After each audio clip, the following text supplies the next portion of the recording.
काँग्रेसचे प्रदेशाध्यक्ष नाना पटोले आपल्या बरोबर आहेत। नाना पटोले जी, विरोधक सत्ताधारी आक्रमक झालेले आहेत, वेलवरती उतरून आंदोलन करत होते। 45 मिनिटांसाठी सभागृह तहकूब आहे।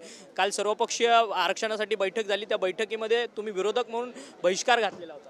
मला या सरकारचं कळायला कारण नाही। यांचे भ्रष्टाचाराचे आज पोलमपट्टी खुलणार आहे ते वाचवण्यासाठी आणि जे मराठा समाजाला आरक्षणाचं गाजर या लोकांनी दाखवलेलं होतं 2014 मध्ये, त्याच्यामध्ये हे देऊ शकले नाही। केंद्रात आणि राज्यात यांचं सरकार आलं आणि देऊ शकले नाही। आणि ऑलरेडी आम्ही या मीटिंगमध्ये गेलेलोच आहोत। आम्ही जे आमचं मत आहे ते मांडलेलंच आहे। आता यांना निर्णय करायचा आहे।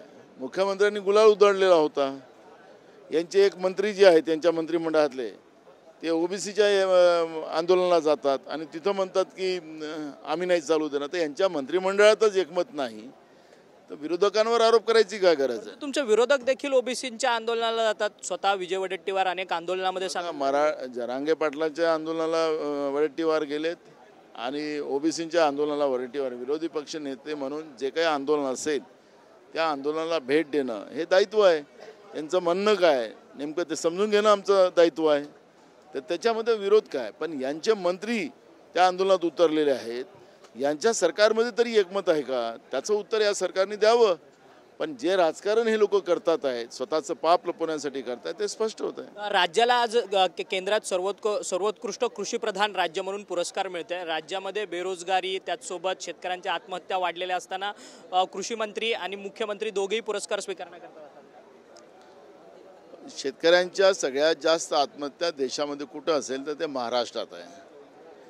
नरेंद्र मोदीच्या केंद्रातल्या सरकारने जे काही नियम सर्वोत्तम कृषी क्षेत्रामध्ये काम करणाऱ्या राज्याची निवड केली असेल तर त्याचा क्रायटेरिया त्यांनी बदलला असेल की ज्या राज्यामध्ये शेतकऱ्यांच्या जास्त आत्महत्या त्या राज्याला आम्ही कृषी व्यवस्थेमध्ये चांगलं काम केलं त्याचा पुरस्कार देणार। त्या आधारावर राज्याचे मुख्यमंत्री आणि राज्याचे उपमुख्यमंत्री पुरस्कार घ्यायला गेलेत का? हा प्रश्न राज्याच्या शेतकऱ्यांच्या समोर आहे। आपण पाहिलं असेल की आर्थिक पाहणी अहवालाच्या आधारावर महाराष्ट्र कृषी क्षेत्रामध्ये एकदम खाली गेलेला आहे। आपण याच सरकारने अहवाल सादर केला आत्ताच या अधिवेशनामध्ये। मग कुठल्या आधारावर यांना पुरस्कार मिळतो आहे? आणि त्याच्यामुळे शेतकऱ्यांच्या जास्त आत्महत्या हाच याच्यातला क्रायटेरिया नरेंद्र मोदींनी ठरवला असेल आणि त्याच्यामुळे हे लोक गेले। आज एमसीएच्या निवडणुकीत तुम्ही उतरणार आहात का? काल एमसीएच्या कार्यालयात तुम्ही जाऊन भेट दिली। आता 2 वाजता मी जातोय। परंतु ही निवडणूक रंगतदार मानायची का? कारण की एमसीए मध्ये अनेक उमेदवार जे आहेत ते अध्यक्षपदासाठी दावेदार करताना पाहायला मिळतात। स्वतः जितेंद्र आव्हाड, प्रसाद लाड, तुम्ही। आम्ही 2 वाजता फॉर्म भरायला चाललो। धन्यवाद, तुम्ही आमच्याशी बातचीत केली। हे होते काँग्रेसचे प्रदेशाध्यक्ष जितेंद्र आव्हाड।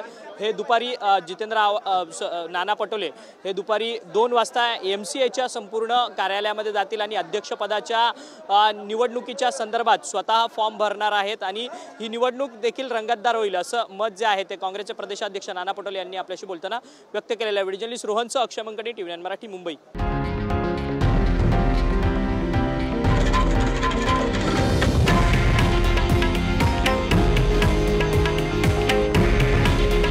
हे आहे देशातील नंबर 1 न्यूज नेटवर्क आणि आपण पाहत आहात TV9 मराठी। काळजी तुमची, हित महाराष्ट्राचं।